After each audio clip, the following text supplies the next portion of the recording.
10 ऑक्टोबरच्या नागपुरातील ओबीसी मोर्चाबाबत चंद्रपुरात सकल ओबीसी समाजाची आढावा बैठक। आमदार विजय वडेट्टीवार यांनी केला गंभीर आरोप।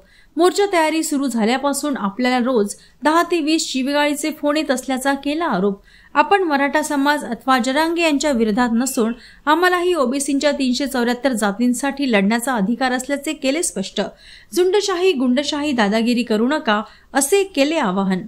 ओबीसी मोर्चाची तयारी सुरू केल्यापासून मला रोज 15 ते 20 आई बहिणीच्या शिव्या देणारे फोन येत असल्याचा गंभीर आरोप माजी मंत्री आणि काँग्रेसचे विधिमंडळ गटनेते विजय वडेट्टीवार यांनी केलाय। चंद्रपूर शहरातील जोडदेव येथे 10 ऑक्टोबरला नागपुरात होणाऱ्या ओबीसी महामोर्चाची पूर्वतयारी म्हणून आयोजित केलेल्या आढावा बैठकमध्ये बोलताना विजय वडेट्टीवार यांनी खळबळजनक माहिती सांगितली।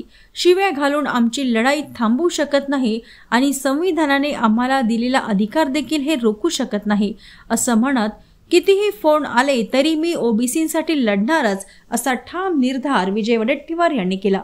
याच आढावा बैठकीत बोलताना वडेट्टीवार यांनी जो ओबीसींच्या हक्कांचा बोलतो तो कधीही मुख्यमंत्री होत नाही, त्याला मंत्रिमंडळात चांगलं खाते मिळत नाही, राजकारणातून संपवण्याचा प्रयत्न केला जातो असेही त्यांनी जोरकसपणे सांगितले। अर्धा लोक मला फोन करून शिव्या देतात आणि घाणेरड्या शिव्या देत आहेत। तुम्ही मराठ्यांचं नुकसान करायला निघालात वगैरे असं ते म्हणतात। मी मराठा समाजाचा विरोधक नाही, मी जरांगे पाटलांचा विरोधक नाही, मी ओबीसीच्या हक्काचं संरक्षण व्हावं यासाठीच आम्ही ही लढाई लढतो आहोत।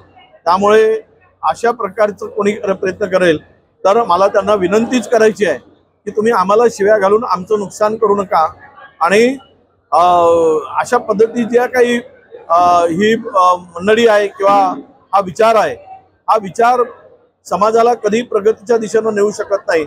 अशी झुंडशाही दादागिरी गुंडशाही अशा पद्धतीनं जर शब्दाचा वापर करत असेल आणि एखादा व्यक्ती ओबीसीच्या हक्काच्या रक्षणासाठी काही बोलत असेल तर आम्ही काही जरांगे पाटलांना शिव्या दिल्यात, मराठा समाजाला शिव्या दिल्यात असं नाहीये।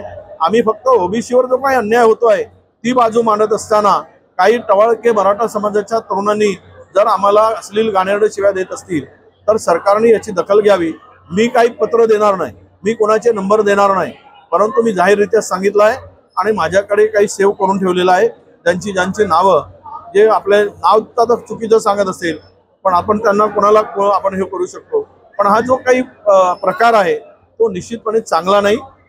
आणि अशी माझी मराठा समाजाच्या तरुणांना सुद्धा विनंती आहे की तुम्ही आपल्या हक्कासाठी लढताय, तसं या ओबीसीच्या 374 जातीच्या प्रवर्गासाठी सुद्धा आम्हाला लढायचा अधिकार आहे, तो संविधानिक अधिकार आहे।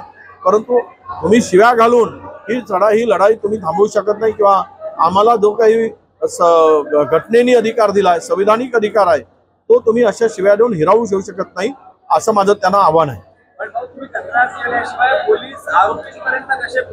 नाही असं किती लोकांच्या रोज 10-20 लोकांच्या काय तक्रारी देणार। आता आम्ही फोनच बंद करून टाकलाय। 4 दिवस हे सातत्यानं सुरू होतं मी मोर्चाची तयारी केल्यापासून। मला फोनवर आम्ही आता अननोन नंबर घेतच नाही। आम्हालाही तशी माणसं पोचता येतात पण आम्हाला अशी किळसवाणे धंदे करायचे नाही, कोणाला शिव्या घालायच्या आहेत, आई बहिणीच्या शिव्या द्यायच्या अशा आम्हाला करायचं नाहीये।